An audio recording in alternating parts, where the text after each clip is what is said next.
The Subcommittee on the Constitution will come to order. I want to thank my colleagues for attending. I know it's a busy day, and thanks particularly to the ranking member, Senator Cruz, for being here. I know you're in the midst of a Rules Committee markup. 2 weeks ago, the subcommittee had its first hearing on constitutional and common sense steps to prevent gun violence, focusing on extreme risk order red flag statutes. We're here this morning after a weekend of hundreds of deaths and injuries in 72 hours across the country to explore another step to prevent gun violence, restrictions on the deadly proliferation of ghost guns.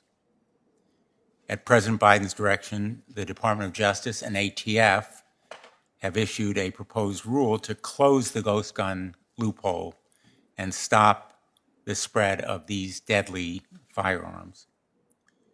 This step is historic, it's commendable, it's critical, but the rule must be made permanent. And until it is made irreversible with legislative action, it can always be reversed by another president, which is why we're holding this hearing today, and why I am reintroducing the Untraceable Firearms Act with Representative Cicilline of Rhode Island on the House side to close this loophole once and for all. There is nothing ghost-like about ghost guns. They look like guns, they shoot like guns, they kill like guns. They are guns, except under federal law. They are becoming the preferred instruments for criminals and violent extremists, the fastest growing gun violence menace in the nation. Only under current federal ATF regulation is the statutory definition treating them not like guns. Behind me are two pictures of guns. One is a standard gun. One is a ghost gun. I challenge you to tell the difference between them. A ghost gun is, in fact, fully functional as a firearm. It can be made at home using do-it-yourself gun-making kits or a 3D printer. This frame, in a so-called jig, was made by a 3D printer. It can be made by anyone, drilling holes to make it functional, and then parts can be bought in a gun store or elsewhere. It becomes a firearm capable of killing, injuring, and doing as much damage as any firearm bought in a store, except it has no serial number, it is untraceable, and often undetectable. The kinds of kits that produce that firearm contain a, quote, unfinished frame or receiver, the key building block regulated under federal law and normally subject to background checks and serial number requirements. Unfinished is really a smokescreen. Ghost guns are intentionally designed, marketed, and sold to require as little technical expertise, time, and effort as possible to assemble. All one has to do is to finish this core part by drilling a few additional holes. Some sellers even supply the exact drill bits as part of their kit, alongside the rest of the components needed to make a functional firearm. It is purposefully that easy. Because the frames and receivers in these kits are, in quotes, unfinished, none of the normal federal gun laws apply. No background checks, no licensing, no serial numbers, nothing. And since these kits are unregulated, anyone can purchase them. minors, convicted felons, anti-government extremists, violent white supremacists, foreign terrorists. Fair game for all of them. No checks, no regulation.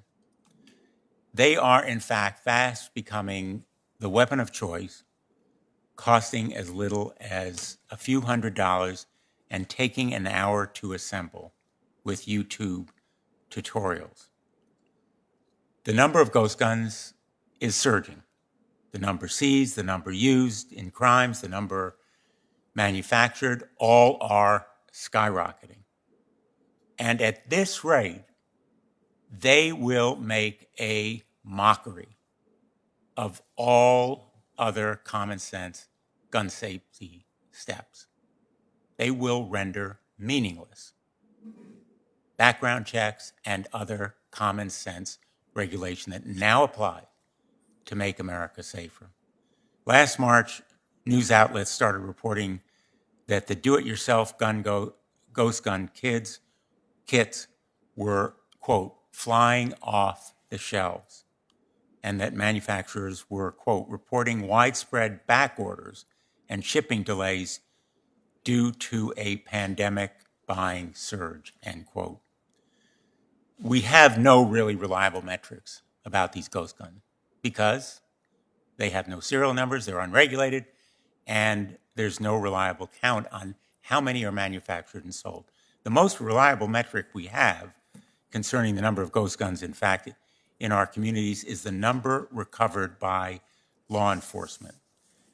These numbers represent just a snapshot, but they are staggering, and the trend is alarming. Right here in DC, ghost gun recoveries skyrocketed from 116 in 2019 to over 280 in 2020. And the story is the same in almost every other jurisdiction. We're going to hear more about that trend from Attorney General Shapiro and Commissioner Harrison in just a few minutes. Last May, 60 Minutes reported that at least 38 states and the District of Columbia have seen criminal cases involving ghost guns, including mass shootings, police shootouts, gang busts, terrorism, and white supremacist extremism. In Connecticut, police have recently seized ghost guns in narcotics investigation, traffic stops, and home invasions. In Hartford, in recent years, police have seized roughly 10 ghost guns per year, and just last fall, police arrested a suspect in possession of a ghost gun in connection with a shooting in East Hartford. Guns without a serial number recovered at the scene of a crime are untraceable. Without a serial number, law enforcement can't trace that gun to a seller or to a shooter. Ghost guns make criminal investigations difficult, and if there are no other leads, impossible to solve. As a result, those criminals are never apprehended, let alone prosecuted or convicted. One last staggering statistic. From January 1, 2016 through March 4th, 2021, ATF attempted to trace 23,946 privately manufactured firearms, ghost guns. Out of those nearly 24,000 attempts, only 151 could be completed. That's less than 1%. That could mean, very simply, that 24,000 murders, assaults, armed robberies, and other crimes go unsolved. There is no reason, none, to treat ghost guns differently than any other gun. They look like a gun, they shoot like a gun, they kill like a gun. They should be treated as guns, and I invite both sides of the aisle, my colleagues on both sides, to support the Untraceable Firearms Act to close this loophole permanently, and I now turn to the ranking member. Thank you, Mr. Chairman. Thank you to the witnesses who are here today. Last Friday, the Biden administration published proposed regulations to significantly expand the regulation of firearms in this country.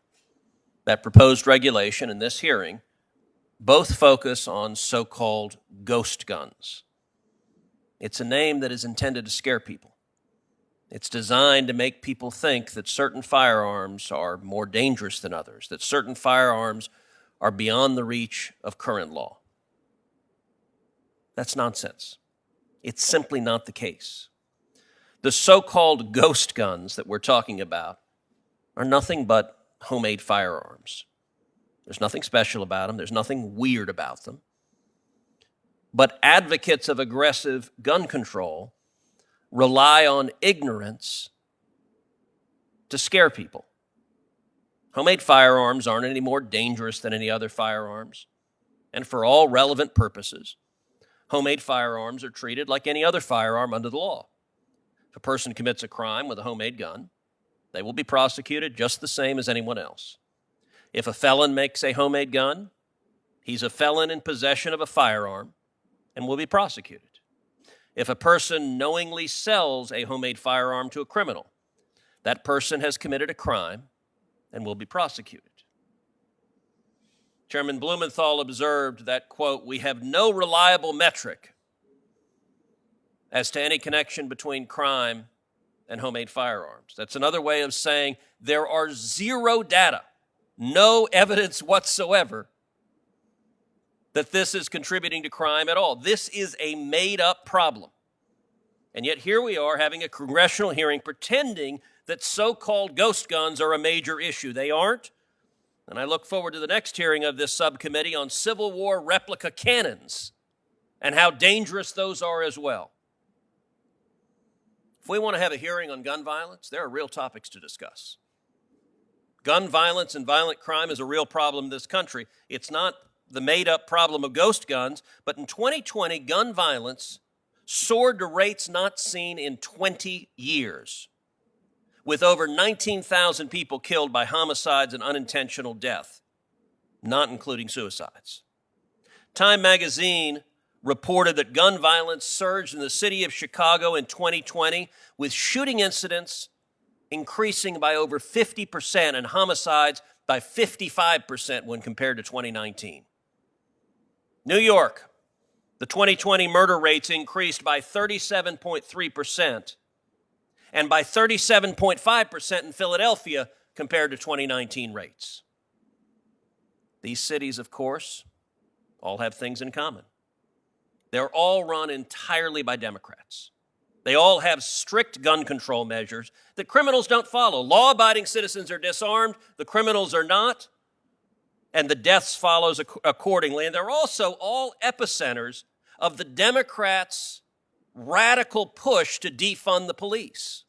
This committee has confirmed one senior official at the Department of Justice who's advocating defunding the police, and this committee is preparing to move forward on a second senior official at the Department of Justice who's advocating defunding the police. If Democrats want to stop gun violence, let's have a hearing on how the move to defund the police is causing more homicides. Let's have a hearing on how gun control proposals are making people more vulnerable to violent crime and how they failed the big city Democrat cities. That actually would be a hearing focused on crime and stopping it, and not instead a made-up topic of ghost guns. We already know that homemade guns are not a problem in terms of actually being involved in violent crime. When the Department of Justice surveyed criminals to ask how they obtain firearms used in crimes, not a single one appears to have said that he made his own weapon. Hear that again. The Department of Justice asked violent criminals, where'd you get their guns? Zero said it was a so-called ghost gun. 43% of criminals got their firearms from underground markets. 6% stole them, and 25% of them obtained them from an individual. So why are we talking about this made-up issue? It's simple. Democrats don't want to address the consistent, proven, empirical failure of gun control laws. They don't work, and they make crime worse. But they also want to scapegoat law-abiding citizens, the hobbyists who make homemade guns, who are not committing crimes. They want to scapegoat them But the real issue is in something Chairman Blumenthal made several references to. He referred to these guns as untraceable, and that term was meant to be ominous. That's what this is all about. The Democrats on this committee want to trace every firearm in America. They want a registry of every firearm in America. They want a government list of what guns there are, who owns them, how many they own them, and inevitably, when you see countries enact registries of firearms, the next step is confiscation, and numerous Democrats on this committee have advocated for confiscating firearms. At home, Heidi and I own firearms. There is no government list of the firearms we own, and I'm very glad there's no government list of the firearms we own. We have an amendment in the Bill of Rights, the Second Amendment, that protects the right to keep and bear arms. This hearing is not about some real threat that's producing violent crime. There is zero data to back up that this made-up phantom of ghost guns poses a real threat. Chairman Blumenthal wants to target violent crime. I would encourage him to join Senator Grassley and me in the Grassley-Cruz legislation that I introduced 9 years ago, targeting violent criminals, going after them, improving the background check system, improving the database, prosecuting felons and fugitives who lie trying to illegally buy a firearm. And I would note that when Grassley-Cruz was voted on the Senate floor in 2013 in the Democratic Senate, it got 52 votes on the Senate floor. It got 9 Democrats who voted in favor of it. The most bipartisan support of any of the comprehensive legislation, and the reason Grassley-Cruz didn't pass is Senate Democrats, including all 3 of the senators on the Democratic side of the aisle here today, voted against it and filibustered it, blocked real legislation targeting violent crime. Why? Because the objective instead is to target law-abiding citizens. That does nothing to stop crime, but it does a great deal to undermine our constitutional rights. I will note, finally, that as Chairman Blumenthal observed, there's a Rules Committee markup on legislation, S1 legislation many of us are referring to as the Corrupt Politicians Act. I am going to spend the rest of the day in that Rules Committee markup, introducing and pressing a number of amendments. So unfortunately, I'm not going to be able to be here as ranking member. Senator Lee has very graciously agreed to participate in the hearing in my stead while I'm in the Rules Committee hearing. Thank you. Before you leave, Senator Cruz, I might just take this occasion to correct a couple of the misrepresentations in what you just said. First of all, so far as I know, no member of this committee and members of the Senate on this side of the aisle are in favor of defunding the police. That is a massive distortion. Second, my comment about metrics was about sales. There are no reliable metrics on sales. There are clear metrics that link ghost guns to crime, and that is the point. On traceability, yes. You'll hear from law enforcement, or you would if you stayed, about the importance of tracing guns involved in crimes, in solving crimes, and putting criminals behind bars. Nobody on this committee, on this side of the aisle, wants to confiscate guns from law-abiding citizens. And as you well know, there happens to be an amendment in the Constitution that would, under the present Supreme Court interpretation, forbid it. I'm going to ask my Democratic colleague. Senator Blumenthal, if I could briefly ask a question. You just said a moment ago that no Democrat favors abolishing the police. If that were the case, why did every single Democrat vote to confirm Vanita Gupta, a nominee for the number 3 position at the Department of Justice, who said last year in writing, in written testimony before this Senate, advocated abolishing the police? And she was confirmed by 1 vote. Every single Democrat was the necessary vote to confirm a radical who advocated abolishing the police. And just this week, we're taking up Kristen Clark, another radical who has last year in testimony before the Senate advocated abolishing the police. If you don't support abolishing the police, why do you keep voting for nominees who advocate abolishing the police? As you well know, Senator Cruz, that is a complete distortion of their positions. We're not here to talk about those nominees. If you want to stay, we can do it at the end of the hearing, but right now we're going to move on. I turn to my Democratic colleagues if either of them have any opening statements. Senator Feinstein. Senator Cruz, Mr. Chairman, asserts that ghost guns are not a problem. I'd like to disagree. They've been used in school and workplace shootings, to attack police officers, in mass shootings, including 3 in California. In 2013, Santa Monica shooter opted to order parts to build his own gun after failing a background check. This is the kind of thing that happens. He went on to shoot over 100 rounds, killing 5 people and wounding several others. I just wanted to make that reference in response to the senator's comments. Thank you very much, Senator Feinstein. In deference to Senator Lee, who's taking over as ranking member, I would be perfectly happy to have an opening statement, and then we'll go to Senator Durbin. Thanks so much, Mr. Chairman. Most Americans watching this hearing, if in fact there are any Americans watching this hearing, and why wouldn't they be interested in it, of course, but they might be wondering, what in the world are ghost guns? The phrase certainly does sound rather ominous. It sounds rather dangerous. I think it's intended to. Maybe like something straight out of a young person's video game. Ghost gun, it's a vague and intentionally scary sounding term that's been designed by gun control activists to describe a type of firearm, any firearm that has a common characteristic, that is, it doesn't have a serial number. This broad set of firearms might include antique firearms, or some curios or relics produced prior to 1968. It might also include arms manufactured at home or from a mail-in do-it-yourself kit, or lastly, it might include firearms whose serial numbers have been removed. Now, first, it's important to remember that it's a federal crime under 18 U.S.C. Section 922K to file off or otherwise remove or obliterate or alter a serial number, or to acquire a firearm that has had its serial number removed, obliterated, or altered. Most states have criminal statutes that are similar to 922K. Anti-gun activists would like for you to believe that making your own firearms is a new, crazy trend, an emerging dangerous phenomenon.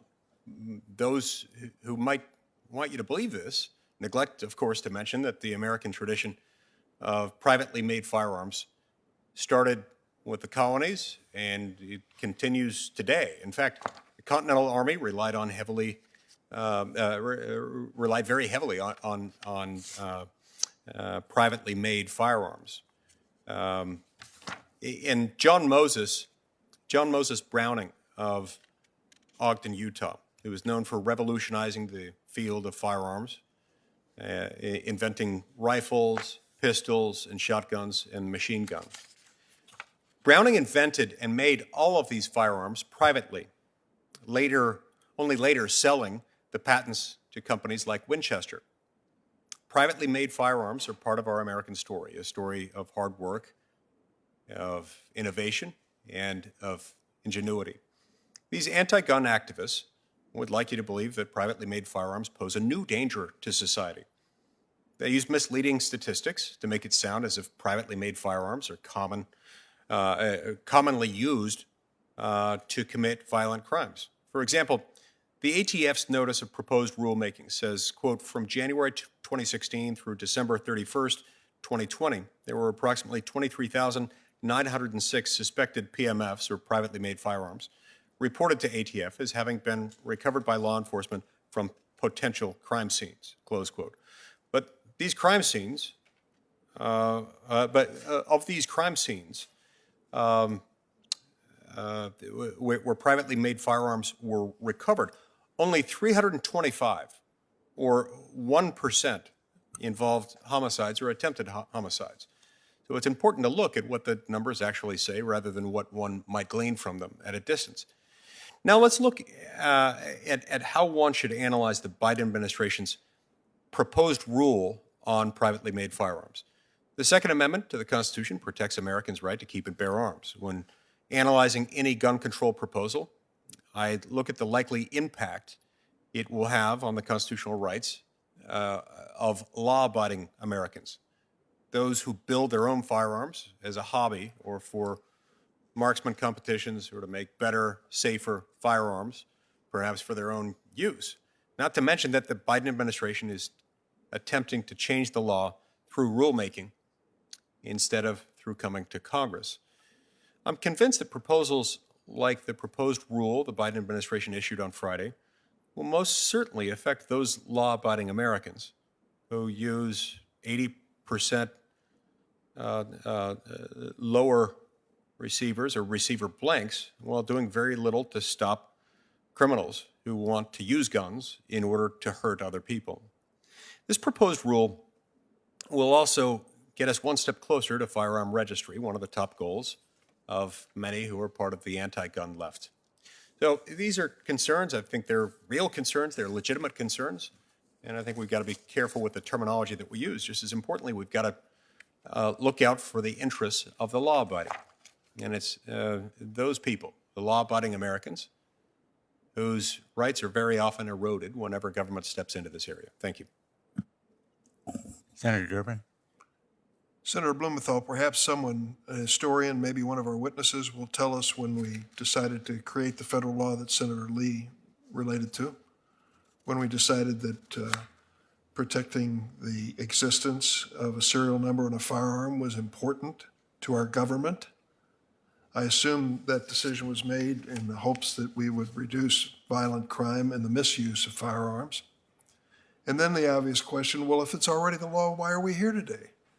And that really gets to the heart of the issue, because that statute applies to finished firearms.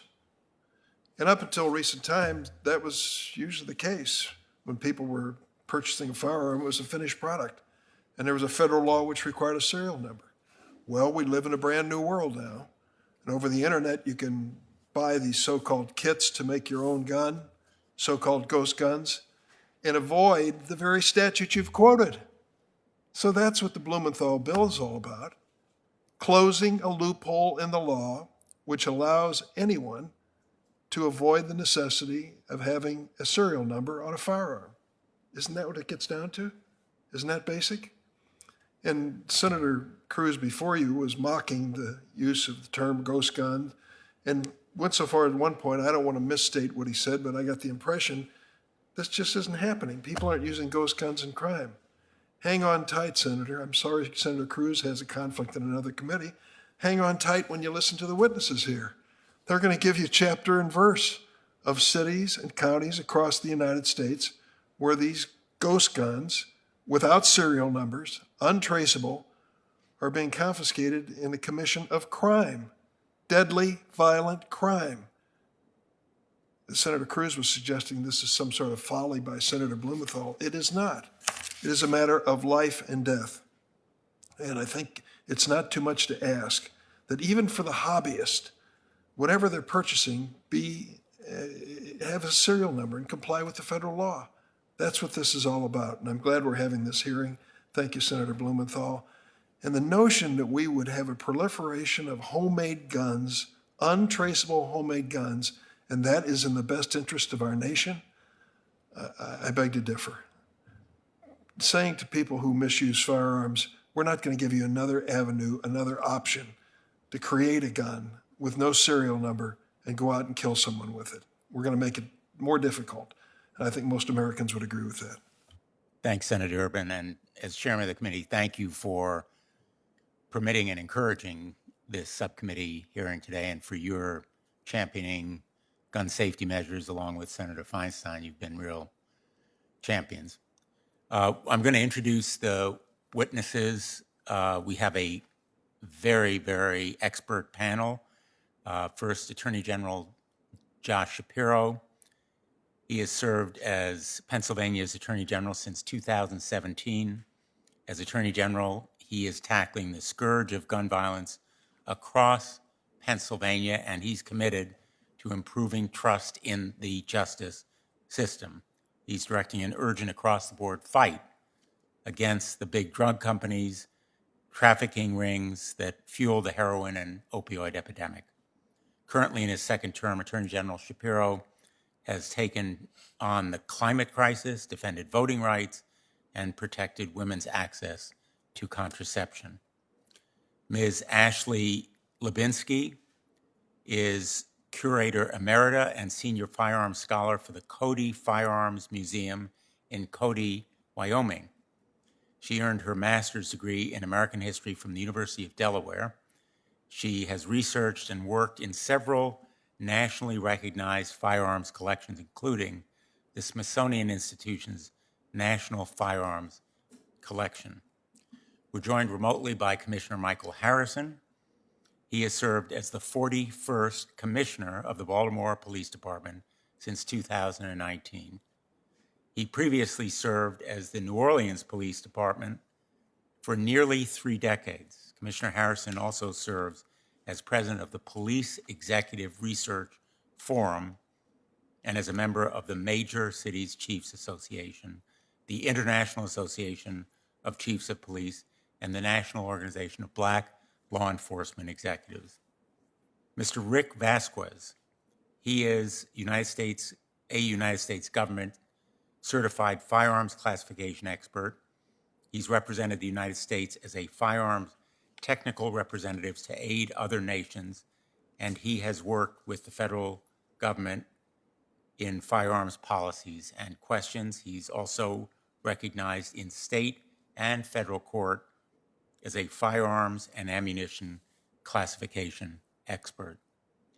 Nick Saplina serves as managing director for law and policy at Everytown for gun safety. With more than 20 years of legal and policy experience, he oversees the organizational strategy for federal, state, and local police research and investigation for that organization.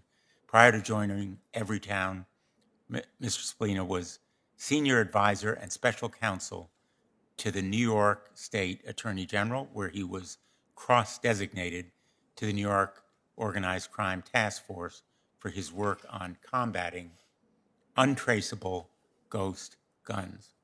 We thank you all for being here today, and I'm going to ask our witnesses to please stand and be sworn, as is the custom of this committee.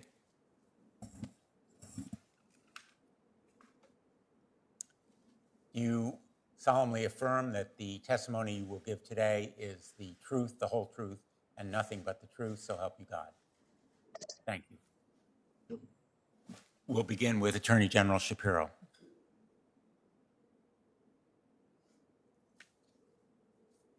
Thank you, Chairman Blumenthal, Chairman Durbin, Acting Ranking Member Lee, and members of this committee. I'm Josh Shapiro. I've served as Pennsylvania's Attorney General, as the chairman noted, for the last 4.5 years. And I'm very thankful that this subcommittee is taking ghost guns, the emerging weapon of choice for violent criminals, quite seriously, and has given all of us time today to inform this committee and assist you in better understanding this issue, and perhaps even we can take some time to correct many of the outlandish misstatements from the ranking member that were stated before. I would note that just because something is said with passion does not make it true.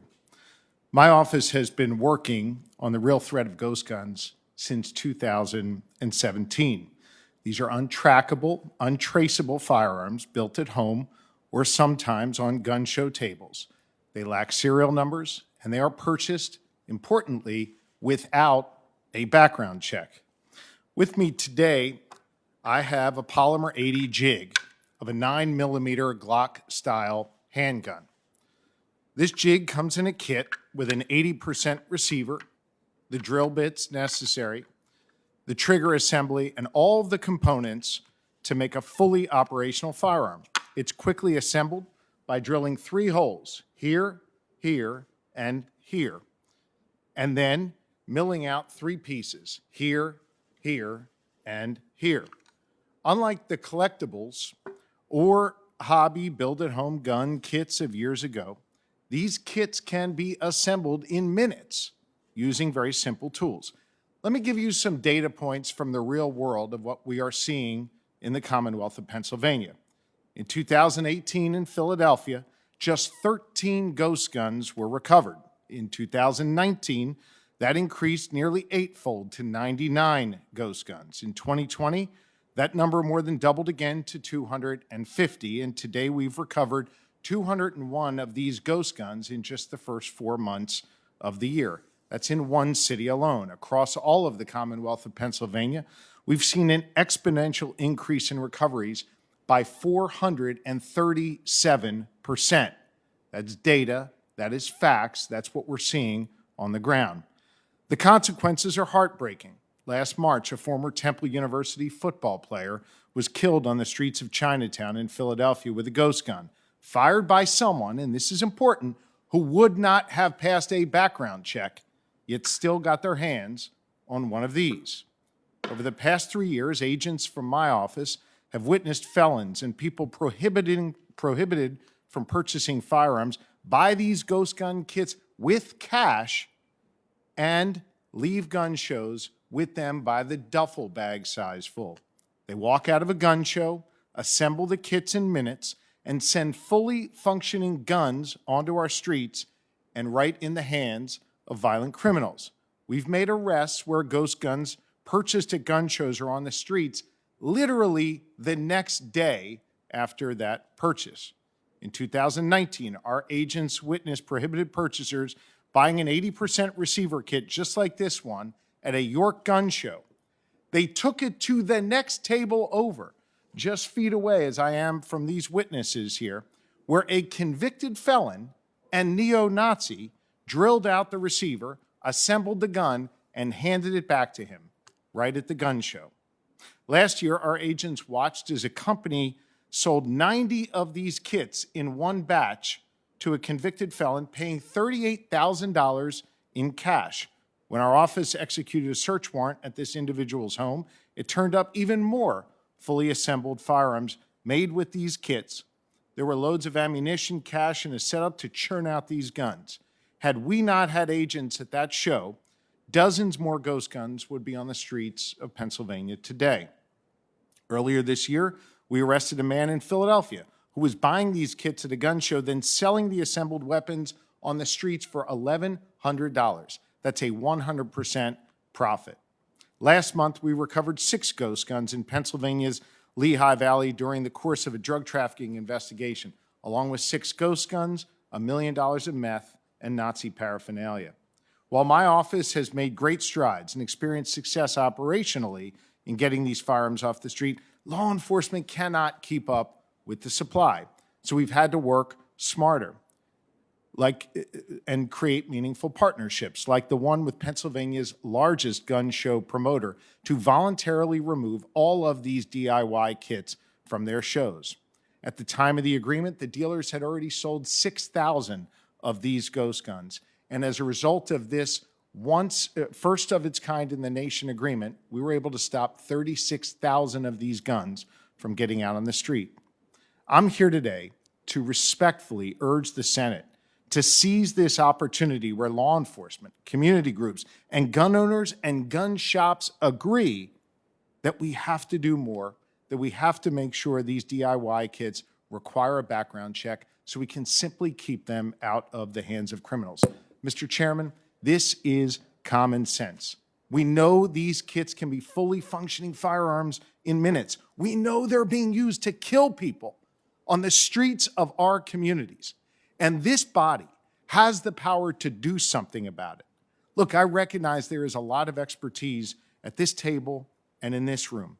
It's on us to figure out a way to protect law-abiding gun owners, to preserve our heritage and not burden hobbyists, while still closing off violent criminals' easy access to these unserialized, untraceable guns that do not require a background check. Thank you all very much for having this hearing, and I look forward to answering your questions. Thanks very much, Attorney General Shapiro. Ms. Lubinsky.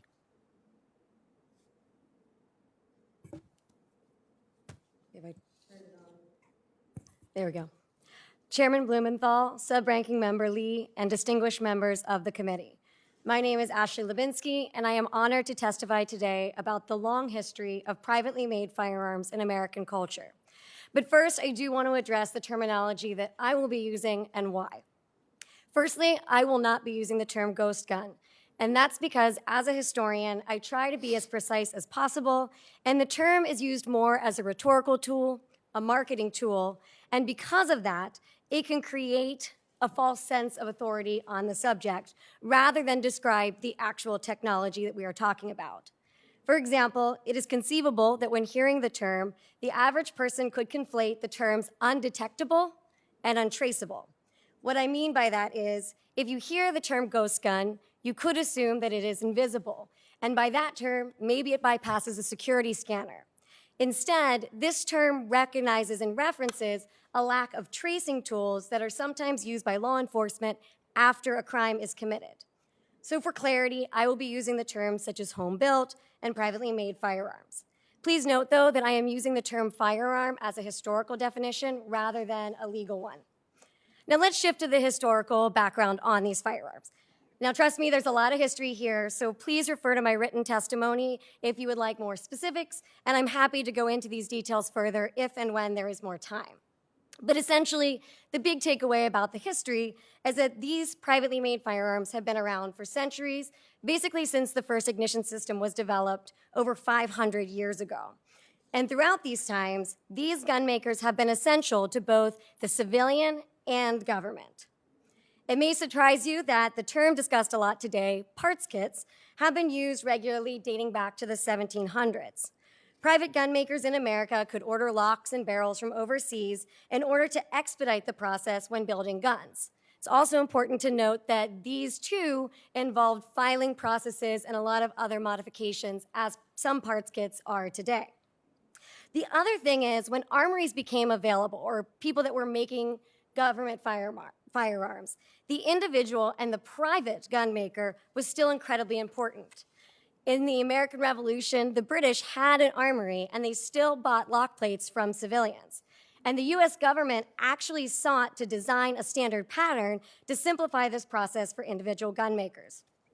Even as modern manufacturing processes and major companies appeared in the 19th century, the government and commercial markets still relied on individual designers to innovate and create firearms that these companies would in turn purchase and produce. And as already said, these were mainly any firearm that you could do. And they were unencumbered by these regulations and laws that we're discussing today because they weren't considered a threat to public safety. And in this way, these regulations, is what we're talking about today, could influence innovation. And now, I know a lot of people here don't necessarily like some of the technology that exists today, but I really want to make the point that innovation also means making firearms safer. On May 7th, the ATF released a proposal in which they recommended several modifications to these definitions. Unfortunately, many of those rationales are not historically accurate. For example, the terms striker fire and split receivers are two technologies that were claimed not to be readily available at the time these definitions were made. However, striker fire guns, which are historically and mechanically known as linear hammers, have been prevalent, as have the term split receiver, since the late 1800s and early 1900s. These things have remained unregulated within the terms that we're talking about today. So the question is, why change that? Striker fire and split receivers do not make a firearm more or less lethal than the firearms that are available on the market today. Because this terminology is flawed and inaccurate, this is misleading. And these policies and proposed changes can have unintended consequences for everyone. And it's interesting and important to understand that these things can affect both sides, criminalizing those who would otherwise be considered innocent, but also opening the door for loopholes and litigation, and worst of all, continued violence. The complicated and confusing nature of all of these terms also neuter the potential efficacy of the laws. And if the goal is to save lives and the law fails to accomplish what you claim it will, you're not only letting your constituency down, but you're also leaving them vulnerable to a false sense of security, something nobody here wants on either side. Thank you. Commissioner Michael Harrison joining us remotely. Chairman Blumenthal, ranking member, distinguished members of the Judiciary Committee, thank you for holding this important hearing today about ghost guns. I'm honored, excuse me, to appear before you today, and I'm joined by Lieutenant Colonel John Herzog, who is my Deputy Chief of Investigations in the Baltimore Police Department. Now, as the Commissioner of the Baltimore Police Department, I lead one of the nation's largest police forces with nearly 3,000 sworn officers and civilian personnel. I became the commissioner of the BPD in 2019 after almost 3 decades in New Orleans in that police department, which I had the honor of leading as its superintendent for 4.5 years. Now, when I accepted the job in Baltimore, I knew the challenges facing the city were many, especially when it comes to reducing the unacceptable rates of gun violence. For far too long, Baltimore's residents have borne the devastating impact of this violence. However, the data shows that the vast majority of guns used in these violent crimes are illegally trafficked.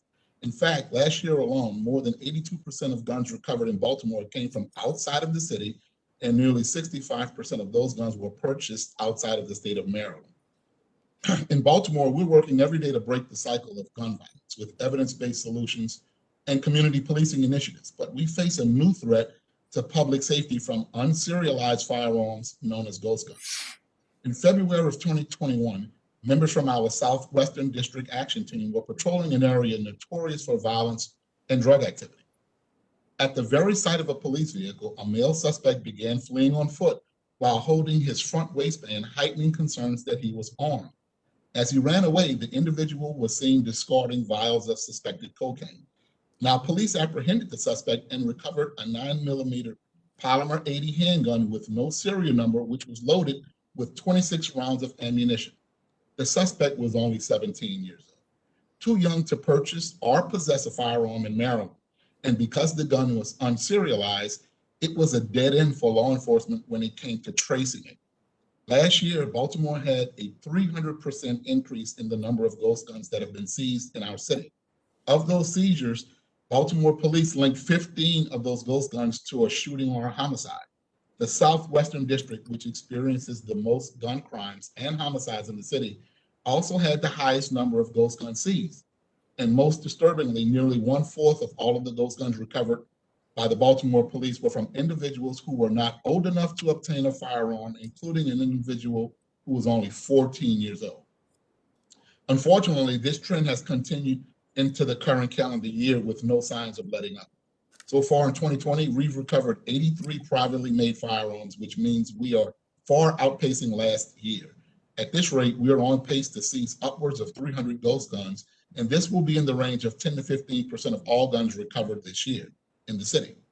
As alarming as these statistics are, this growing problem is not unique to Baltimore. Cities from New York to Los Angeles are experiencing a similar explosion of ghost guns. And due to the lack of regulation, they've quickly become a weapon of choice for traffickers and criminals. And unless action is taken, I only expect this problem to get worse. Let me explain why. A ghost gun is easy to obtain. Gun traffickers no longer need to work with unscrupulous dealers or gun shows. A criminal can go online and purchase the parts to create a fully functional firearm with only a few clicks of a mouse. Then a ghost gun is untraceable. For criminals and those involved in illicit activity, a ghost gun is attractive because it's difficult, if not impossible, to trace when used in crime. A ghost gun is anonymous because the ghost gun parts are not currently regulated as guns. Individuals are not required to undergo a background check when purchasing them. That means people who are prohibited from purchasing a weapon, for example, a convicted felon or a convicted abuser, for example, can become armed by assembling a ghost gun. And then a ghost gun is deadly. Just like any firearm made by a licensed manufacturer, ghost guns are fully functional, just as lethal. And if criminals are turning to ghost guns, what does it mean for law enforcement officers in Baltimore and in other communities? Simply put, ghost guns add a new level of danger to our work, and when criminal elements can evade a background check with a ghost gun, law enforcement loses the ability to keep firearms out of the hands of dangerous individuals. When we can't trace recovered crime guns, there's no way to identify trafficking patterns. It makes our job much more difficult and puts lives at risk. Last week, the DOJ issued a new proposed regulation that would bring ghost guns in line with our federal firearms laws. This action is critical and needed. Most importantly, it will save lives. Now, as we applaud the Biden administration for taking action, I hope that Congress won't lose sight of the need to help Baltimore and other cities that are struggling with daily gun violence. Passing gun safety legislation must be a priority to protect the public and provide federal support so communities can interrupt violence before it becomes deadly. I very much appreciate the opportunity to testify in this important hearing and look forward to your questions. Thank you. Thanks very much, Commissioner. Now remotely turn to Rick Vasquez. Senator Cruz and Senator Blumenthal for allowing me to come to this hearing today and express my informed opinions. My name is Richard Rick Vasquez, and it's a privilege to provide testimony today on proposed regulations and statutes pertaining to homemade firearms. I am very familiar with the issue of homemade firearms and the regulations pertaining to them. As a firearms consultant, I frequently represent the firearms industry and clients that are currently in the business of making ATF-approved non-firearms, non-weapons that are molded from plastic or cut from aluminum billets. It's from this experience that I say that I'm very concerned about ATF change definitions and regulations will affect this industry. My background in a quick synopsis is a 21-year career in the Marine Corps. During that time, I served at Desert Storm and as a detachment commander on embassy duty in Moscow, Russia, which is the pinnacle of embassy duty. I also served as his chief instructor of the Marines Precision Weapons Shop and was responsible for introducing the Baird 50 caliber sniper rifle to Marine snipers during Desert Storm. After the USMC, I worked as a firearms instructor trainer for Diplomatic Security Service. I was later employed by ATF, where I worked as a firearms technology expert until I retired. While I was employed by ATF, I wrote the first formal standard operating procedures for the technology branch. I traveled on numerous occasions through Mexico, Central America, Haiti, France, Canada, Australia, and numerous U.S. states where I provided training on firearms identification and trafficking. During these training events, we instructed tracing, and I physically traced thousands of firearms. As a firearms technology expert, I was the first person to bring homemade firearms and 3D printing to the attention of ATF leadership. This is not a new issue. However, it is being used as an attention getter to give the ATF an opportunity to change regulations. I assisted in developing the Advanced Firearms Identification Training for ATF's Industry Operations Investigators, and while assigned to Firearms Operations Division, I was the technical expert that provided the expertise on a training program that provided knowledge on parts kits guns to all of ATF in 2013.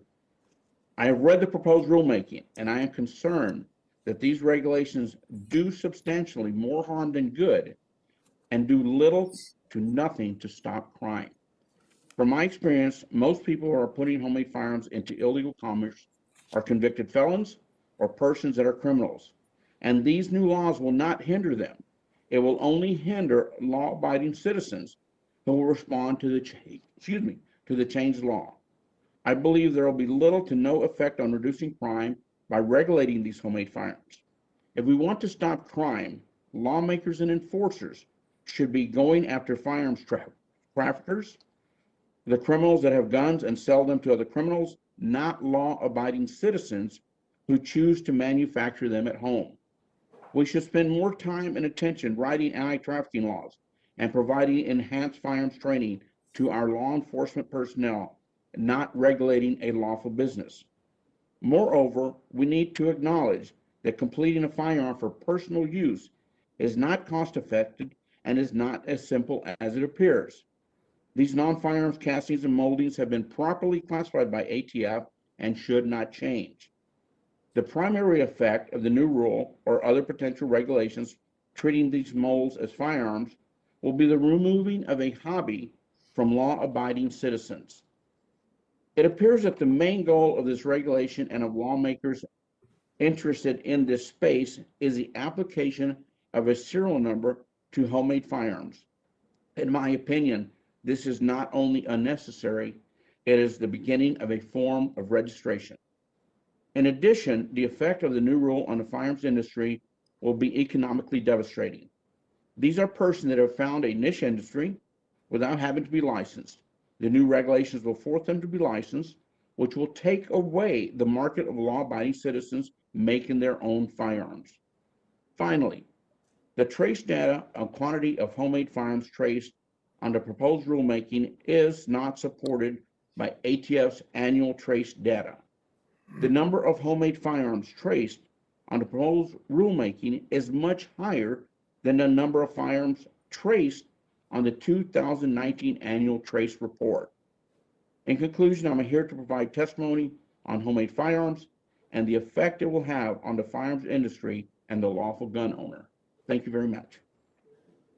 Thanks, Mr. Vasquez. Our last witness is Nick Saplina, who joins us today. Thank you. Thank you. Good morning, Chairman Blumenthal, Ranking Member, and distinguished members of the subcommittee. My name is Nick Saplina. I am the Managing Director for Law and Policy at Everytown for Gun Safety. We're the nation's largest gun violence prevention organization. I appreciate the opportunity to appear before you today, and I'm grateful for your attention to this important public safety issue. Ghost guns are unserialized homemade firearms that can be quickly assembled and acquired without a background check. They include firearms with core parts made using 3D printers, milled with the assistance of a computer code, or simply drilled with aid of a jig kit. I first learned of ghost guns prior to joining Everytown when I was special counsel in the New York Attorney General's office. In spring of 2015, I received a phone call from the head of the New York State Organized Crime Task Force. She was calling because the New York State Police discovered that an individual who was currently in jail on firearms charges had boasted about a plan upon his release to order gun parts online and make money selling untraceable firearms. She asked me, how was this possible? We soon found out that the answer was ghost guns, an end run around the law that allowed this convicted weapons offender and his co-conspirators to order parts online and quickly build a dozen untraceable tactical assault weapons and sell them to a person he thought was a gun trafficker. Thankfully, that person was an undercover officer whose work led to 3 arrests and subsequent convictions in the crime, we think the first state prosecution of ghost guns trafficking in the country. Now, it's been less than 6 years since that prosecution, but in that short time, we've learned a lot about the rise of untraceable ghost guns and how they have become the fastest growing threat to gun safety in the country. First, we've learned that the market for ghost guns exploded because ATF changed its approach to unfinished frames and receivers, the core building blocks of ghost guns. And this is important. Back in the 1970s and 80s, ATF correctly determined that unfinished frames and receivers were firearms subject to the 1968 Act, so long as they could be, quote, converted to functional condition within a few hours using common hand tools or simple grinding, cutting, drilling, or welding operations. But in the mid-2000s, and without explanation, ATF changed course, and the market for ghost guns grew, as did the technology for these firearms advanced. There are now at least 100 online sellers offering unfinished frames or receivers for ghost guns, and these parts are routinely sold at gun shows. Second, we've learned that the criminals and gun traffickers are taking advantage of this growing ghost guns marketplace. Ghost guns are now turning up at crime scenes from coast to coast, and the numbers are shocking. ATF recently reported that over a 4-year period, nearly 24,000 homemade firearms were recovered in crimes. And many cities are seeing ghost gun recoveries doubling year over year, as you've already heard this morning. The simple fact is that the word is out among criminals that ghost guns are an easy way around our gun laws, and in particular, a way around background checks. Finally, we've learned that ghost guns are rapidly becoming the weapon of choice for armed extremists. The House Committee on Homeland Security has concluded that ghost guns are a threat to our national security, and we have found numerous examples of white supremacist and anti-government extremist groups building ghost guns and using them with deadly intention and effect. Among the examples, in California, a man associated with the right-wing anti-government Boogaloo movement viewed a Black Lives Matter protest as an opportunity to accelerate civil war, a civil war he believed was inevitable. Using a ghost gun, he attacked a federal courthouse during a racial justice protest in Oakland, killing one federal officer and later killing a Santa Cruz sheriff's deputy before being apprehended. In Delaware, members of the white supremacist terror group known as the Base plan to ignite a race war using ghost guns and other weapons. Their target, a Virginia gun rights rally. Luckily, the FBI intercepted the group just days before that event. Authorities discovered a treasure trove of homemade firearms and a lengthy internet search history about how to make ghost guns. In fact, our online investigation has shown that extremists discuss the benefit of ghost guns and share advice on how to make them. For example, on 4chan, an online platform popular with white supremacists, commenters have shared tips for building ghost guns amid a steady stream of racist, anti-Semitic, and homophobic slurs. So amid such a clear and expanding threat, we need action. We applaud the Department of Justice and the Biden administration for proposing concrete solutions to address this issue. We also hope that Congress will advance legislation to tackle the threat posed by all types of ghost guns, including the files that facilitate creation of downloadable guns and plastic firearms. Again, thank you for the opportunity to testify before the subcommittee. I look forward to your questions. Thank you very, very much, Mr. Splina. We'll have rounds of 5-minute questioning. We have a vote at 11:30, but I think we can go for a while. Let me ask you, Attorney General Shapiro, you just heard Mr. Vasquez say that you ought to be focusing on gun trafficking. Mm-hmm. Do ghost guns impede your ability to go after gun traffickers? Not at all, Mr. Chairman. We can walk and chew gum at the same time in Pennsylvania, and we do just that. We have special units in my office dedicated to gun trafficking. I formed a special alliance, for example, with New Jersey Attorney General Gurbir Grewal, and we launched an initiative to focus on gun trafficking between predominantly Camden and Philadelphia, where we recently had an Operation Zombie, which netted us more than 26 guns and shut down a gun trafficking ring there as well. We can do both. We're also finding that gun traffickers are trafficking in these ghost guns. And remember, typically, if you're a criminal and you are in need of getting a gun, you either need to rely on a gun trafficking network or rely on a straw purchaser to go in for you. Utilizing these ghost guns, which do not require a background check, you take the straw and the gun trafficker out of that equation, and the criminal can now buy the gun directly. So we can do all of the above, but we can't ignore ghost guns, which are a massive threat in our communities today.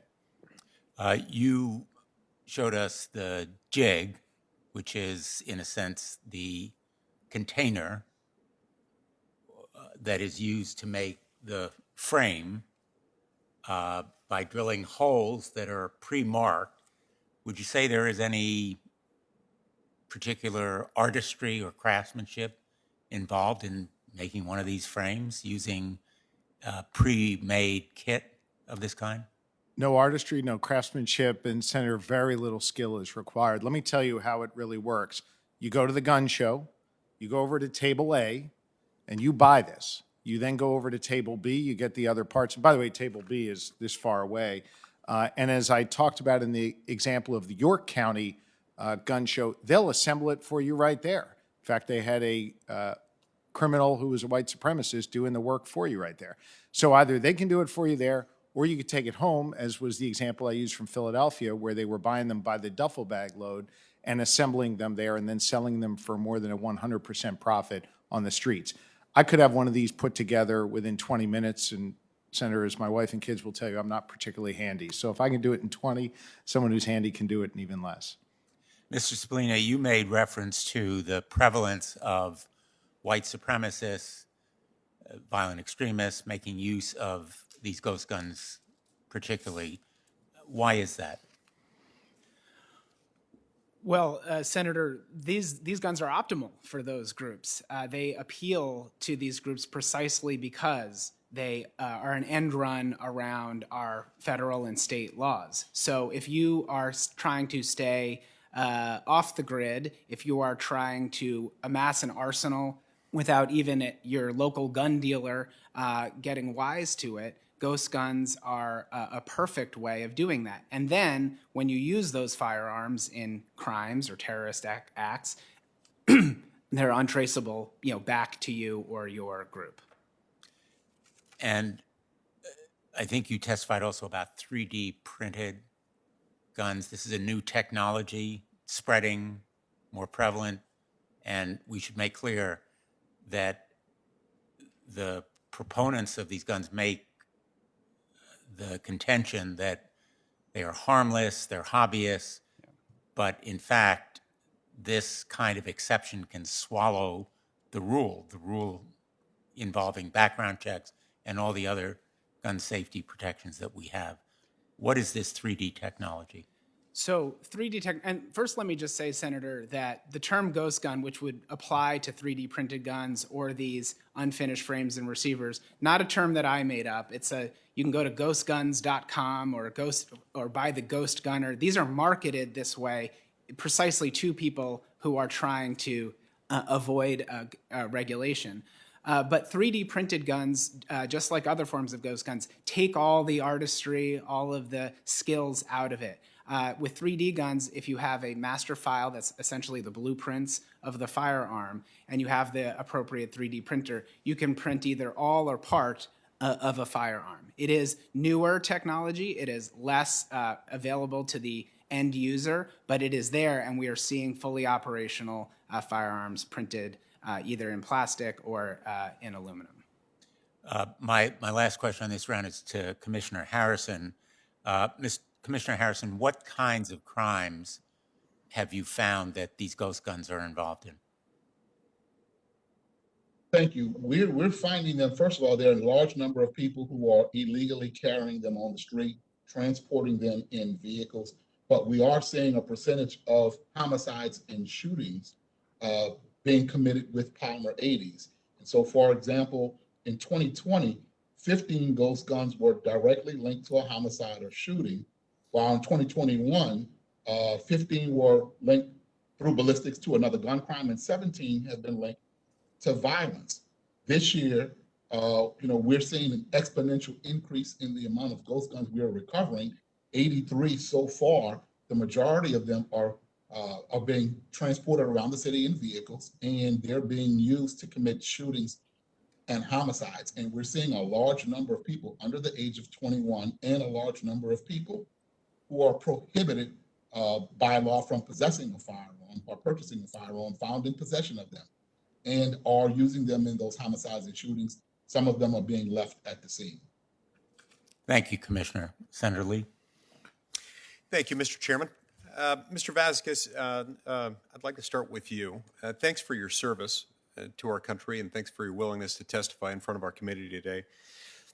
There are a number of people, including you, who have raised concerns that this proposed rule could be the beginning of a national firearm registry. Could you explain why?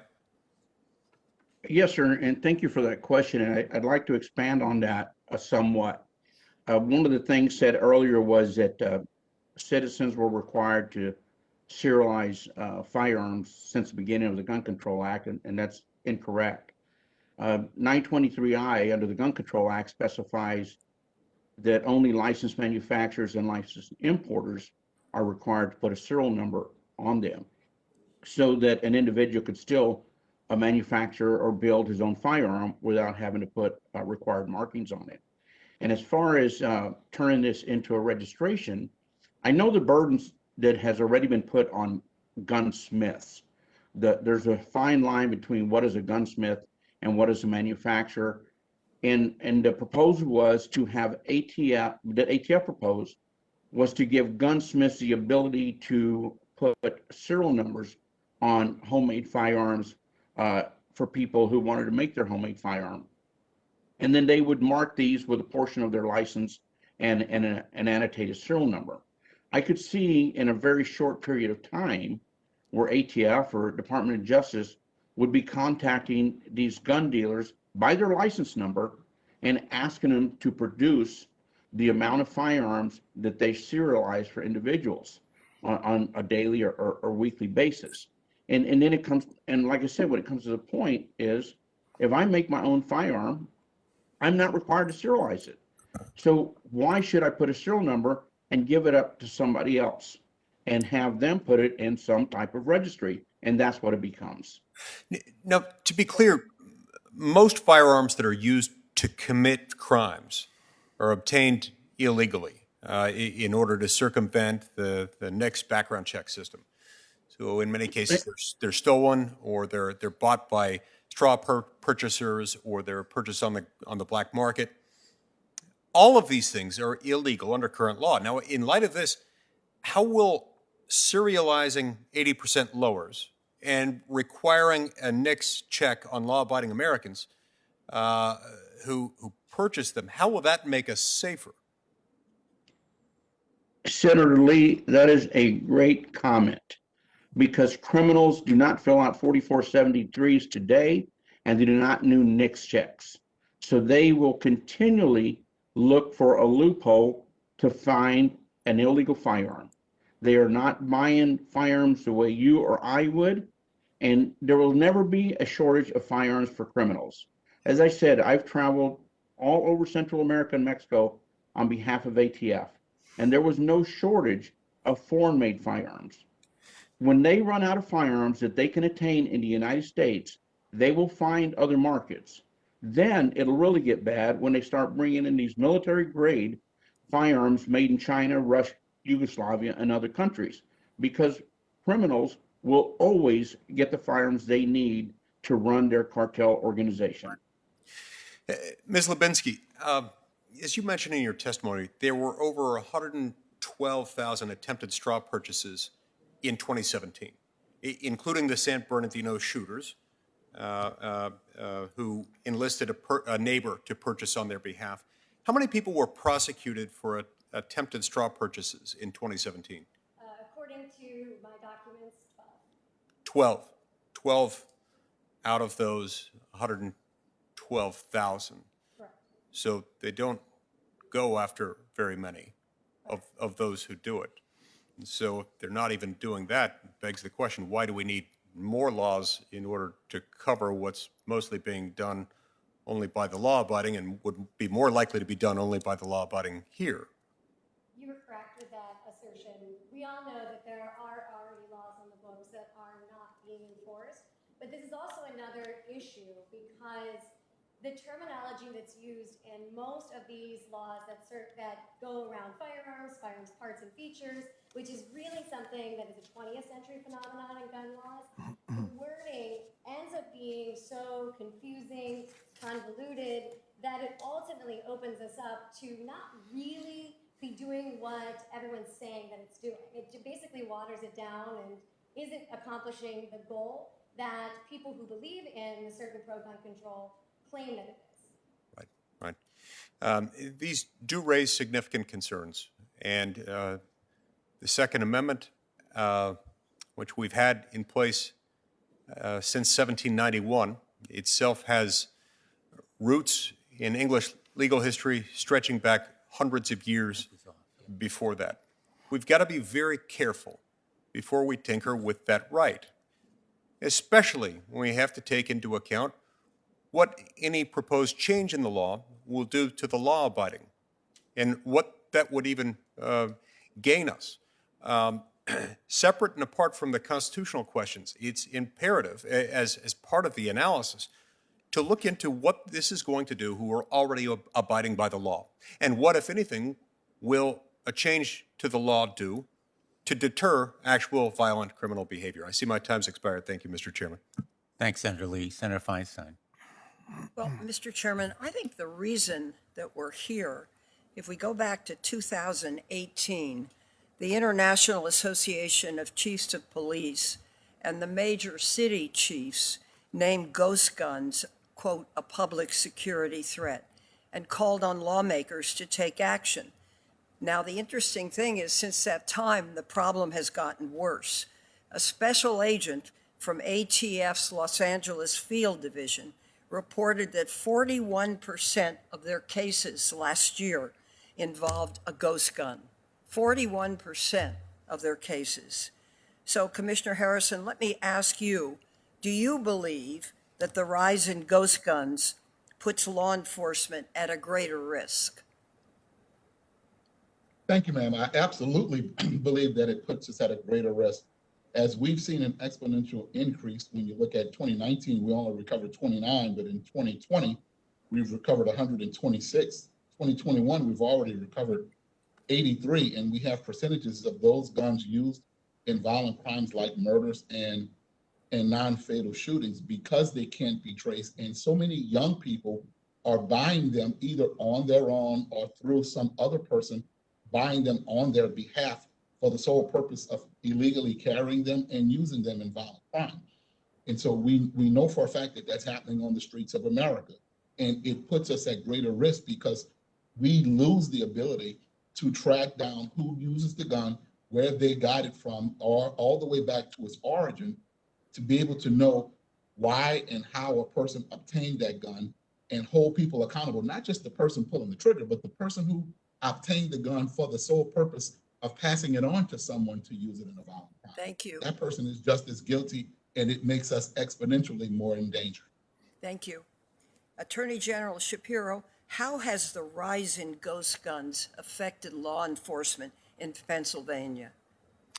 Well, Senator, as I mentioned in my comments earlier, we've seen a dramatic increase just over the last few years in the presence of ghost guns all across Pennsylvania. In the last year, we've seen a 437% increase in the number of ghost guns that we've recovered. And those are just what law enforcement has recovered. Senator Lee, in his questioning, talked about that balance between protecting liberty, I'm paraphrasing, sir, protecting liberty and protecting public safety and keeping these out of the hands of criminals. It is clear to me that this is a glaring loophole that criminals are taking advantage of by being able to ignore the straw purchaser, not have to engage with the gun traffickers, simply walk into a gun show where at one table they would fail a background check if they bought the fully assembled firearm, but instead they walk over to the next table, buy one of these, no background check, and they're on their way. Or they buy it from someone who purchased it at the gun show. This is the weapon of choice for criminals. This is what we're up against in the real world. This is what's killing people. And all I'm simply here saying is, let's require people to have a background check. Let's make sure that criminals can't just simply walk into a gun show or go online and buy one of these when they otherwise would not be able to buy a gun. That's what we're up against. This is a real threat. This is a serious issue, and it is taking lives in our communities. Thank you. You've made the case cogently. It's appreciated. Thank you. Thank you, Senator. Chairman. Thanks, Senator Feinstein. I understand that Senator Whitehouse is on remotely. I am, Thank you, Senator Whitehouse. and I'm, there we go. Delighted to join you all. Thank you so much. In Cranston, Rhode Island, the police chief is a wonderful guy named Michael Winquist. And Michael tells me that untraceable firearms, referred to as ghost guns, have become the weapon of choice for individuals involved in drug dealing and other criminal activity. Commissioner Harrison, is that what you are seeing in Baltimore and hearing from others in law enforcement? Yes, yes, sir, it is. Not just used by drug traffickers and people on the street selling drugs, but they are by many people just carrying them on the streets of Baltimore, transporting them in vehicles, and we are seeing them being used in non-fatal shootings and homicides. Perpetrators are sometimes leaving them at the scene. Sometimes some of our victims are in possession of some of them, but we are seeing an exponential increase year to year, starting in 2019 through 2020, now in 2021, of people choosing the polymer handguns or the privately owned made or ghost guns as the weapon of choice. More and more of these are being seen and confiscated. While we're still confiscating regular and traditional firearms, this number is exponentially increasing really fast. And again, in Rhode Island, we had a ghost gun trafficker who pled guilty after selling to an ATF agent an M16 machine gun receiver that he built for $2,800 was the fee. And he had promised to build more guns and to do more business. To what extent, I guess, Mr. Saplina, do you see this as a business model for people to create firearms outside of traceability and provide firearms to a criminal business network? Thank you. Thank you, Senator, for that question. Yeah, this is a business opportunity. You heard earlier from the Attorney General about the markup involved in these firearms, and that's because they are particularly appealing on the street. But let's take a step back. If you are seeking— Because of their anonymizing characteristics. Exactly. That's the appeal. Because they're unserialized, because there's no history associated with them, when you acquire a gun illegally through an underground network, you don't know where that gun has been or what crimes are associated with that gun through ballistics or otherwise. But with Can I explore that with you just a minute? Sure.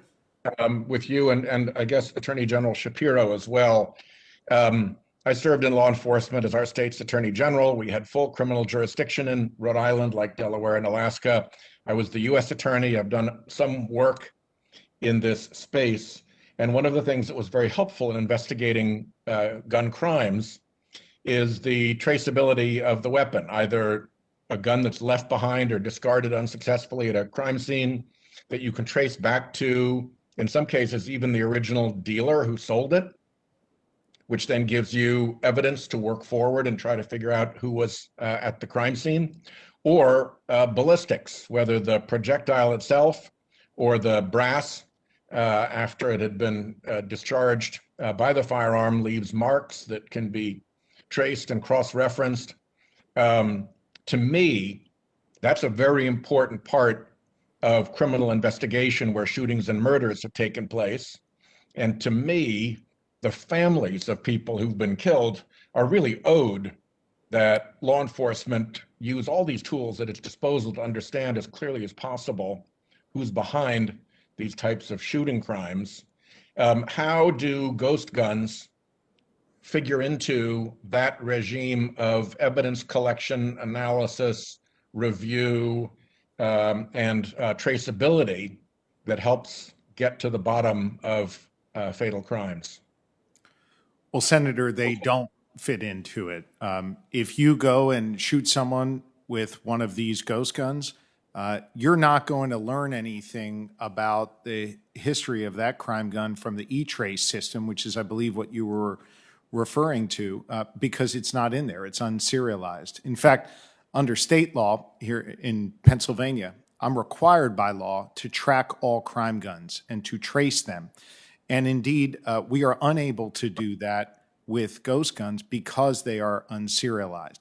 That's the issue, that we are not able to do that traditional law enforcement work that you did during your time as Attorney General, that General Nerone. And just to be clear, you do that in order to solve crimes and help victims, not to create some kind of weird national registry or database, right? Of course, we've had serial numbers on guns for quite some time. We don't have a registry. I'm not advocating for a registry. What I'm advocating for is crime victims. I'm advocating for safer communities. I'm advocating for keeping guns out of the hands of criminals.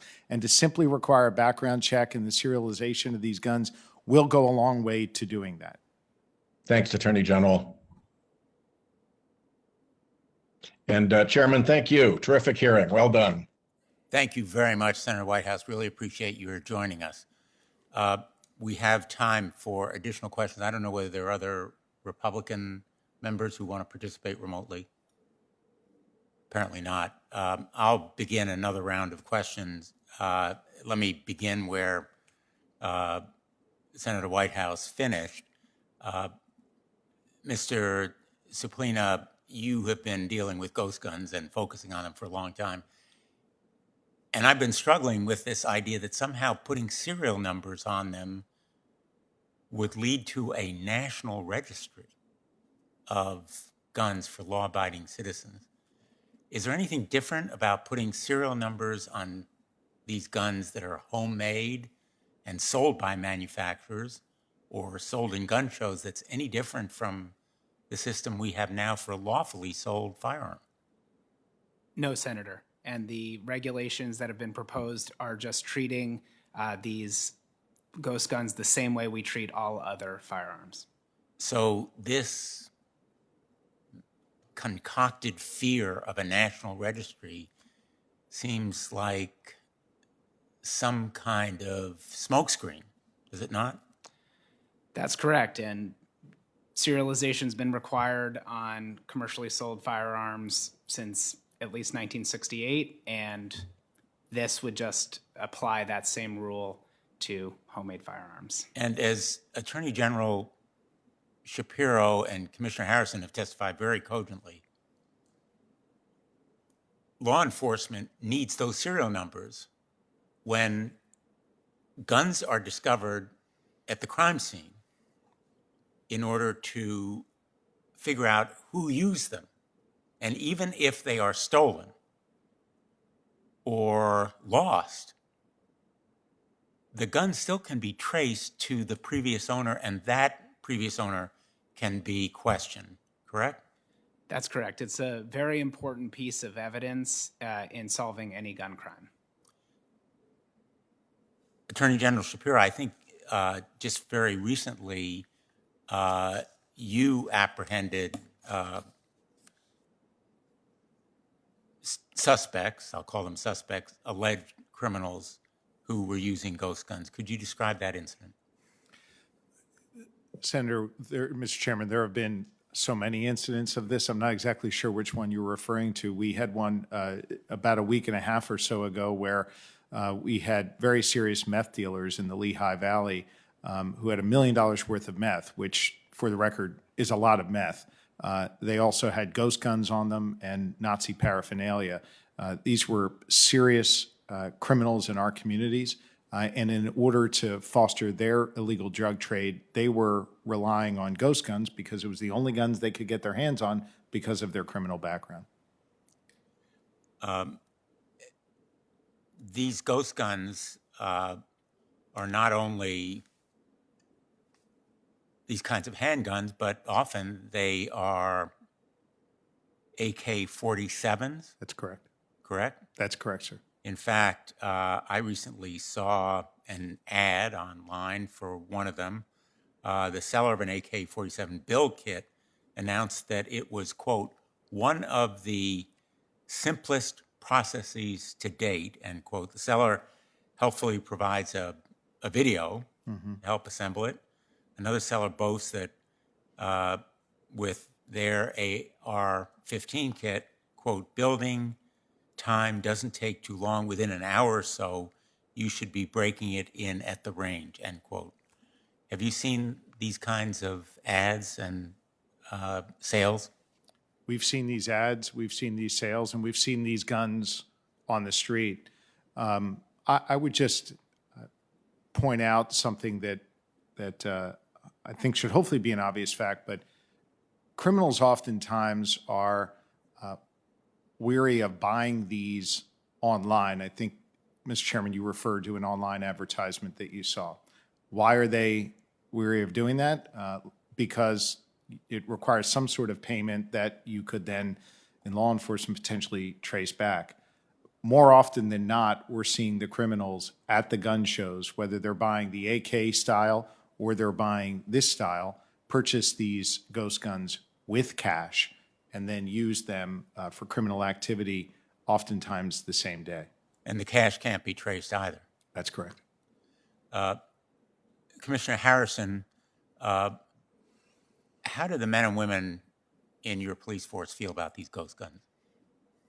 Well, just like I feel about it, just like the chiefs across America, the men and women in rank and file of my department and many departments are concerned that because this is becoming the weapon of choice, it's going to make our job that much more difficult to hold people accountable.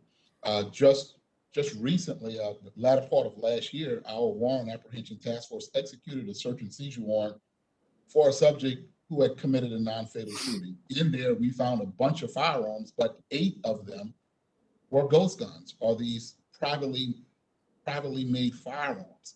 And we were unable to determine how he acquired them, where he acquired them from, who would have sold them or given them to him. Now, while we can do ballistics checks to tie them to other shootings, perhaps it is unknown to us how we hold people accountable who would have bought these guns, or even if he bought them for the purpose of selling them and putting them into the hands of other people. And what we're seeing is a large number of people under the age of 21 who are not allowed to purchase or carry a firearm now in possession of these ghost guns. So the men and women of my department, and as a leader in a number of policing agencies, talking to chiefs every week and every day, we're all very concerned that more and more people who should not have them are getting them, and more young people who otherwise would not be able to get them are getting them, and they're untraceable, and crimes are going either uninvestigated or unsolved.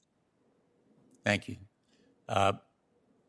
Splina, you mentioned in response to one of Senator Whitehouse's questions that the motive of the manufacturers of these ghost guns is hardly to promote the Second Amendment rights of people buying them. They're making these ghost guns because they're making money, correct? This has become a very big business, yes, Senator. It's a big business, it's growing and becoming more and more profitable, correct?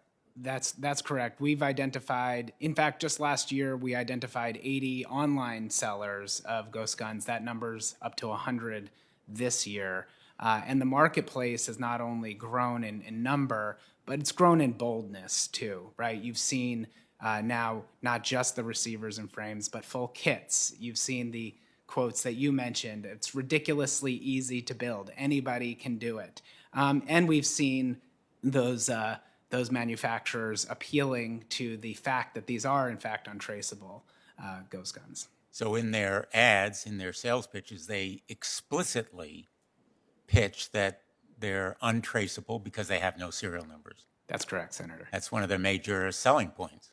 Right. Yes, sir. And why it's becoming a bigger and bigger business. Did you say more than 100 manufacturers are now? More than 100 sellers online, yes.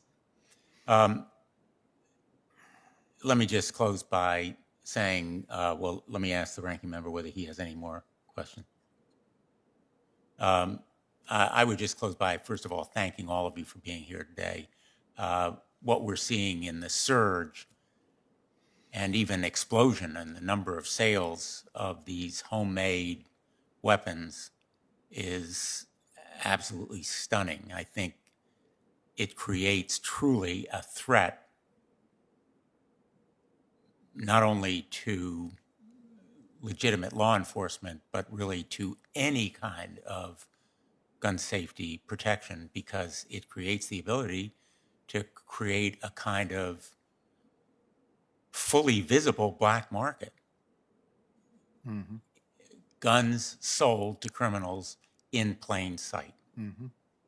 No checks, no background verification, nothing.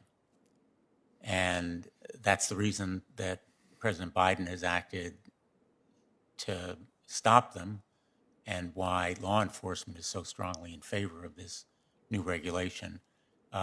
Your testimony has been very powerful. I thank all of the witnesses for being here today. And unless the witnesses have anything to add, I'll close the hearing. Senator Lee. Ms. Lubinsky, can you tell us why Congress in 1968 decided not to serialize homemade guns? Well, there's a couple of reasons that appear in a lot of these things, but it's important to state that a lot of the Gun Control Act was actually to stop importation of the firearms that were called Saturday Night Specials from coming into the United States. And it's important to note with this that a lot of that were striker-fired technology that had been around for a really long time. So serialization is not a be-all to end-all in terms of tracking a firearm. They were originally used as more of an assembly number on the firearm. Antiques that also include striker-fired guns, semi-automatics. These things all made before 1898, which was also added on during the Gun Control Act of 1968, can be fully functional firearms that are a lot of the terms that we talk about today as a concern for technology. These things as well are things that aren't necessarily traceable, because an antique, which again can be a semi-automatic, can be a striker fire, can have what's called a high-capacity magazine, these things are also not legally firearms. Now, there's been some talk about a National Gun Registry, and we've had some people say that they don't subjectively intend to create a national gun registry with this regulatory change or otherwise. But that's not really the concern, is it? Doesn't it relate to where it might naturally lead? Well, there are, concerns with serial numbers and the kind of forms that you fill out with the background checks. But ultimately, the serial number question it's interesting because the ATF is talking about in their latest proposal where to put a serial number on some of these things. And it's unclear where they think that is important. And so a lot of issues coming in with serial numbers on these 80% firearms, because 100% do have serial numbers and do undergo the background checks. A lot of this conversation is where you put it, where the most important thing is, and it makes it just incredibly confusing. And as the ATF is discussing, and if you read their definition, it doesn't really provide any clarity on where and why it's important. And additionally, the new definitions are so ambiguous that they could include a lot of different things, and they are putting the power into the director of the ATF rather than Congress overall for how to determine whether or not you need to put a serial number on and whether or not these things are considered quickly assembled or if there's filing and other processes that are used and made to, in fact, make a gun functional. Just because a firearm can be assembled does not mean it is functional. And if I may really quick touch on the conversation about ads and sales.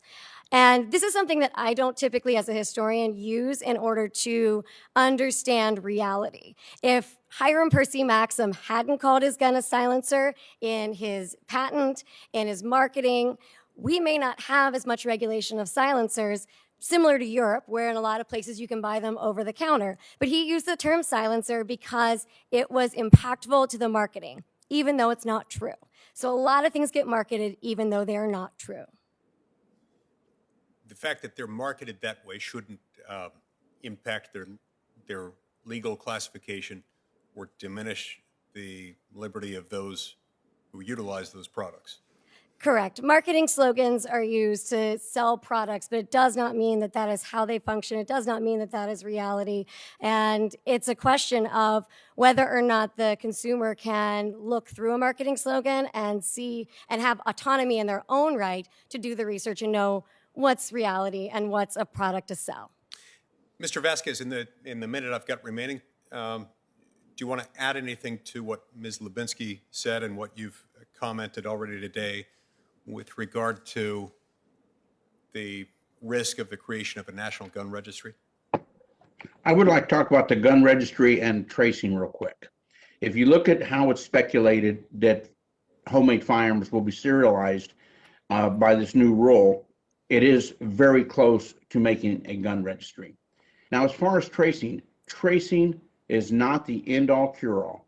Tracing a firearm will take you to the last commercial purchase, period. Majority of the firearms in our commerce today are used guns or deliberately purchased as straw purchases. So those firearms, you know right then and there that it was a straw purchase, or this gun may have been sold 2 or 3 different times and entered in commerce. I have personally brought back disc loads of thousands of firearms from Central America where we entered them to the tracing database to attempt to do trafficking schemes. All of these firearms were entered and we had no source. They were never completed trace. And along with that, we keep talking about a gun without a serial number. How many of these firearms that are collected had the serial number ground off? That has not been discussed. So I know the tracing is not a cure-all, end-all. Garbage in, garbage out is a magic term for the tracing data. And tracing data can be skewed by anybody in the manner that they request the data. So when we talk about tracing a firearm, the serial number is not going to guarantee that you can trace that firearm. Thank you very much. Thank you, Mr. Chairman. Ms. Lubinsky, I'm going to give you an opportunity to clarify, as a historian, a little bit of what you've said. You're aware that the current background check system was adopted in the early 1990s, I think 1993, correct? Correct. Has it led to this massive national registration system? Not currently.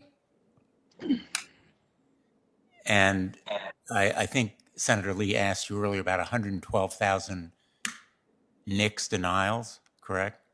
120,000, and that was specifically referencing straw purchases, yeah. Are you sure whether that it was straw purchases or simply NICS denials?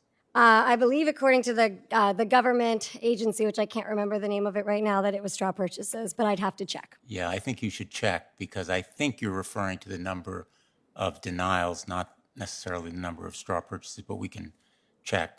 And finally, are you a supporter of the background check system? As a historian, I can Well, analyze. as a citizen. Well, it is. I don't really talk about my personal feelings because my job as a historian is to analyze it one way or the other. So I don't speak publicly on whether or not I support them, but I can speak publicly on the things that are on that background check form and when and how they're being used. Are you aware that some 90 or 95% of the American people favor universal background check? The universal background check, which is not being discussed today, but it's an interesting conversation because it gets back to the conversation of ghost guns and terminology that people feel like they can get behind without fully understanding the ramifications of that. And as I understand, which this gets a little bit into areas that are not necessarily historical, but there are issues within the way that the background check form is searched in terms of the lack of serial or the lack of social security number that is not required. And so before considering expanding universal background checks, you need to look, and like I said before with this, internally at the laws, how they're phrased. Are they working as they are? Are we enforcing those things before trying to make it bigger and grander and really put a burden on a lot of people that have to do that and may cause down the road an issue of can we keep up with that and are we actually accomplishing what we're trying to? Let me just conclude by asking the three or two law enforcement officials who are here. Attorney General Shapiro, would putting serial numbers on ghost guns, in other words, eliminating ghost guns, help save lives? Without a doubt. We see them cutting down lives every single day.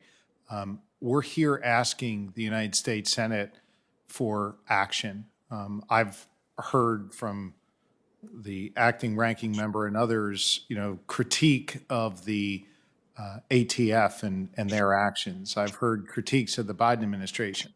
The surest way to deal with that is for Congress to actually do something and pass a law that's going to really have an impact on saving lives. And one of the best ways that this body could act to help us save lives is to have background checks on these ghost guns. That will save lives in Pennsylvania, and I would suggest across the country as well. Thank you. Commissioner Harrison, will putting serial numbers on ghost guns help save lives? I think the chiefs across America and law enforcement executives probably most, if not all, join me in saying yes to that, because we can absolutely hold people accountable for illegally buying them and then illegally selling them and passing them on to people who should not have them or otherwise would not be able to get them. We absolutely believe it would save lives. Mr. Sablina, based on your extensive experience with ghost guns, do you think putting serial numbers on them would help save lives? Yes, Senator, I do. And as Senator Cruz said earlier, strengthening the NICS system is an important way of keeping the public safe. If you believe that the background check system can help save lives, then you have to believe that regulating ghost guns will save lives. Thank you. This hearing record will remain open for a week. We may have some written questions for you, and we'll send them to you if we do. Thank you very, very much to all our witnesses and to my colleagues for joining us. The hearing is closed. Thank you.